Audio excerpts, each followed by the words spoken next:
When I was 10 years old, my role model was Sailor Moon. She could transform from an insecure girl to a warrior, a fighter. When she transformed, she didn't have any fears. When I was 10 years old, I wanted to be like Sailor Moon. I was bullied in school and I didn't have many friends. 7 years later, I was 17 and I was in Thailand with my family. We had breakfast on the beach. I was there with my stepdad and my mom, my sister Paulina, who was 9 years old, and my sister Micaela, who was 5. We had breakfast and the water suddenly disappeared. No one realized what it was. People were laughing and went down to the beach to catch some fish. We sat and had breakfast and we didn't realize that just 30 minutes later, everything was going to change. When we realized that it was dangerous, it was already too late. The wave was coming in such speed and we didn't have any chance to get away. I ran with my sister Micaela, who was 5 years old. The wave smashed into us and I lost her. I was sure that I will not survive this. There was no chance. The water level was 6 meters high and I was stuck under the water. When the water was more calm, I managed to catch a palm tree 6 meters above land. The palm tree saved my life. I was hanging in that palm tree for 20 minutes. I knew that if I let go, I will not survive. So I was hanging there, fighting for my life, and I had some time to do some thinking. I decided that I was going to survive this. And I didn't only want to survive, I wanted to live. I wanted to live my life. I wanted to do anything I dreamed of. No one else can decide what I want to do in my life. I will not let myself down. I will live and I will fulfill all my dreams that I had. I will not back down. We lost Paulina. She didn't come home with us. She died together with 542 other Swedish people. It was darkness. I didn't have any hope left. I was 17 years old. I was not grown up, but I was not a kid either. How would my future look like? I remember my promise I made to myself when I was hanging in the palm tree, and I realized that I had a choice. I could either feel sorry for myself and get stuck, or I can do something with my life. I can choose not to feel sorry for myself. I can choose to feel grateful that 3 out of 4 of my family members survived the tsunami.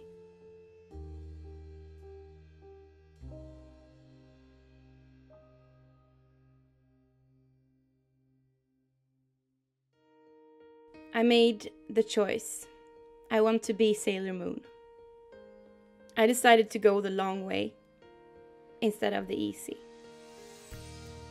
To change your thoughts and the things you think about yourself is the hardest thing I've ever done. I became Sailor Moon because that was my only choice. I learned how to transform my negative feelings to positive feelings. I learned to teach my brain how to have positive thoughts instead of feeling sorry for myself.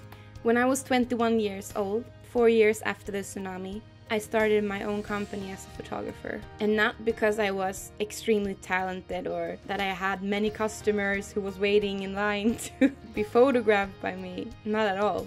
So I decided either I focus on the things I can't do, or I focus on the things that I can do. So I trained to be Sailor Moon in my business. I trained to transform for every photo shoot I had. I transformed myself from the insecure photographer to one who knew exactly what I was talking about. But I didn't. I was faking it. I didn't have a clue. And when I did all these choices, I also trained my brain to think like that. And you always have a choice. When you go to a photo shoot, you can think, I'm so nervous, I don't know what I'm doing, I can't do this. Or you can think, I know exactly what I'm doing. Customers hired me because I am the most talented person for this job. And even if it's not true, it helps you more than the negative thoughts. I did all the hard work.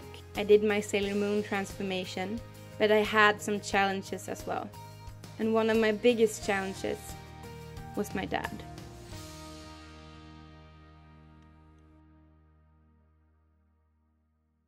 I released my first photo course on DVD when I was 23 years old.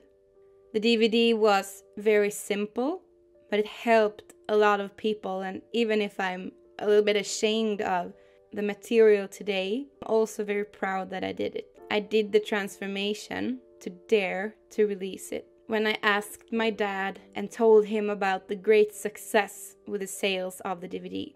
And I was so excited, and I remember it as it was yesterday. And I said, what did you think? And I was so proud. You know how a kid can be when you're longing for appreciation from your parent. It's so important. It means everything. And his answer was like this. And I looked at him and I didn't understand. He looked so serious and he was not joking. And I just waited for something else, and I said, what do you mean? Why are you doing that sound? You make that sound all the time. You can't talk like that. It's not professional. So his feedback was an imitation of my sounds that I made before I started to talk. You know, when you can't find the words and you start with before. That was my dad's feedback on my very first photo course when I was 23 years old. And I was so sad. I can remember it today, 7 years later, how it felt when I saw him make these sounds. And it was haunting me for a long time after that. Only 3 weeks after the tsunami, he said to me, you must realize that Paulina is dead. It's just time to move on. She got something in her head and she fainted. It was a peaceful death. He has no right to decide when I was going to move on. And after all this time, after all we went through, he kept saying that I felt sorry for myself and that I need to move on. And believe me when I'm saying that I could make a 5-hour episode out of all the things he's said and done. 3 years ago, I called him. I wanted him to know how all the things he said was affecting me, and that I got really sad when he said that kind of things.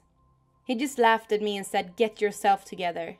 Stop being so sensitive. After that, we didn't talk. He didn't call me, and I didn't call him either. 4 months after the call, I wrote him a letter. I understood that he was not going to call me. I decided to cut him out of my life. I needed to do a bigger transformation that I've ever done before. I needed to cut out my dad of my life, to be happier, to stop being afraid of the things he was going to say. He have decided that his pride is more important than me, his only daughter. So that's his choice. I think about when I need to do my transformation. I think that I was chosen this task because I know how to handle it. I am strong. I have a strong mind, and that's why I was given this task to do that. It's not easy. It's really hard. Write down your dreams. Write down positive things about yourself. And remind yourself of these things every morning. Put them in your phone and read them instead of scrolling on Facebook or Instagram each morning.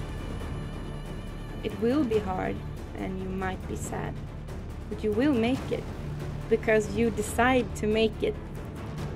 You train yourself to believe in yourself. Now go and do your own transformation. You can do it. I promise that you can do it.